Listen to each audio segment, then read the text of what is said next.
खबरों का lunch box. नमस्कार, रेडियो मनोनयन पर आपका बहुत बहुत स्वागत है। मैं हूं आपके साथ अभिषेक गुप्ता और आप सुन रहे हैं खबरों का लंच बॉक्स। कहां तक जाएंगे प्याज के दाम, कितनी बढ़ गई लग्जरी घरों की डिमांड, बैंक ऑफ बड़ौदा के बॉब लाइट बचत खाते से ग्राहकों को मिलेंगे क्या फायदे, बताएंगे आपको। और इसके अलावा भी होंगी बिजनेस और पर्सनल फाइनेंस से जुड़ी कई और बड़ी खबरें। तो चलिए खोलते हैं खबरों का लंच बॉक्स। तो भारत में लग्जरी घरों की डिमांड में तेजी देखी जा रही है। एनालॉग प्रॉपर्टी कंसल्टेंट की रिपोर्ट के अनुसार साल 2023 के पहले 9 महीने में देश में लग्जरी घरों की डिमांड में जबरदस्त इजाफा देखा गया है और जनवरी से सितंबर 2023 तक देश के 7 मेट्रो शहरों में 1.5 करोड़ रुपए से ज्यादा के 84,400 लग्जरी घरों की बिक्री हुई है। मिंट में छपी एक रिपोर्ट के मुताबिक साल 2022 में इस दौरान 39,300 लग्जरी घरों की बिक्री हुई थी। ऐसे में ये साफ है कि देश में आलीशान घरों की मांग में इजाफा हो रहा है। अब लंच बॉक्स के अगले डब्बे में है प्याज।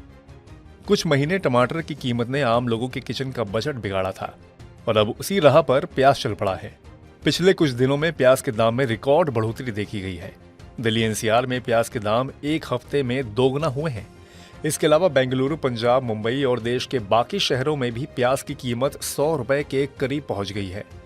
एक्सपर्ट्स का कहना है कि मार्केट में उपलब्ध प्याज के आखिरी स्टॉक को जमा करके रखा जा रहा है, जिससे आपूर्ति में तेजी से कमी आ रही है। वहीं लोकल मार्केट में भी प्याज की आपूर्ति कम हुई है। इस वजह से भी प्याज के दाम तेजी से बढ़ रहे हैं। रिपोर्ट के मुताबिक अगर सरकार ने जल्द इसे लेकर कोई कदम नहीं उठाया तो प्याज की कीमत 120 से 150 रुपए किलो तक जा सकती है।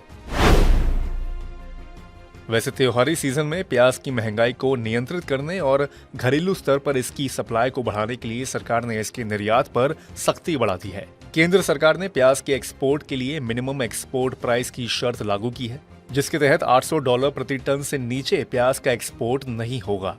तो 67 रुपए प्रति किलो से नीचे की दर पर प्याज का निर्यात नहीं होगा।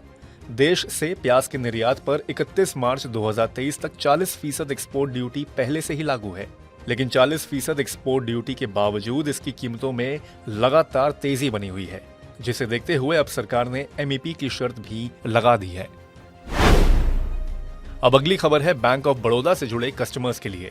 बैंक ऑफ बड़ौदा ने बॉब के संग त्योहारों की उमंग फेस्टिव सीजन के तहत बॉब लाइट बचत खाता पेश किया है, जो एक लाइफ टाइम जीरो बैलेंस बचत खाता है। बॉब लाइट ग्राहकों को बिना किसी मिनिमम बैलेंस की जरूरत के बैंकिंग अनुभव प्रदान करता है। इसमें ग्राहक को रुपए प्लैटिनम डेबिट कार्ड के साथ ही क्रेडिट कार्ड भी मिलता है। इसके अलावा सेविंग्स अकाउंट में कई ऑफर दिए जा रहे हैं। बैंक ऑफ बड़ौदा ने अपने ग्राहकों को ऑफर देने के लिए electronics, food, fashion, entertainment, lifestyle, grocery और हेल्थ जैसे कई और ब्रांड्स के साथ समझौता किया है। इससे ग्राहकों को कई सारे ऑफर्स और डिस्काउंट दिए जाएंगे। आयकर विभाग के डेटा के मुताबिक भारत में 100 करोड़ रुपए या उससे ज्यादा की कमाई करने वाले टैक्स पेयर्स की संख्या दोगुनी हो गई है। इसके साथ ही आईटीआर फाइल करने वाले भी पिछले कुछ साल में तेजी से बढ़े हैं। इनकम टैक्स डेटा के मुताबिक असेसमेंट ईयर 2021-22 में 100 करोड़ रुपए या उससे ज्यादा की कमाई करने वाले अरबपतियों की संख्या पिछले साल की तुलना में बढ़कर 16 हो चुकी है। हिंदुस्तान टाइम्स की एक रिपोर्ट के मुताबिक वित्त वर्ष 2021 की तुलना में वित्त वर्ष 2022 में 100 करोड़ रुपए कमाई करने वालों की संख्या 100% बढ़ी है। इसी के साथ हम लोग आ गए हैं लंच बॉक्स के आखिरी डिब्बे में।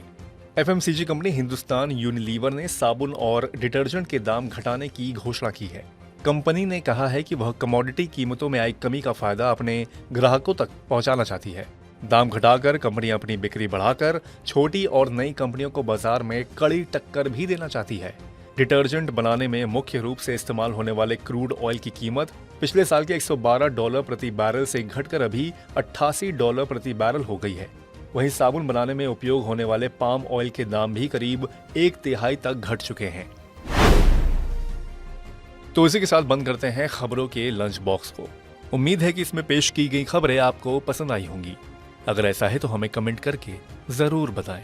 बाकी बिजनेस, पर्सनल फाइनेंस और कॉर्पोरेट जगत से जुड़ी और खबरों के लिए सुनते रहिए रेडियो मनी 9 और डाउनलोड कर लीजिए हमारे मनी 9 ऐप को। हमेशा की तरह मैं हूं आपके साथ अभिषेक गुप्ता। अभी लेता हूं विदा। धन्यवाद। खबरों का लंच बॉक्स।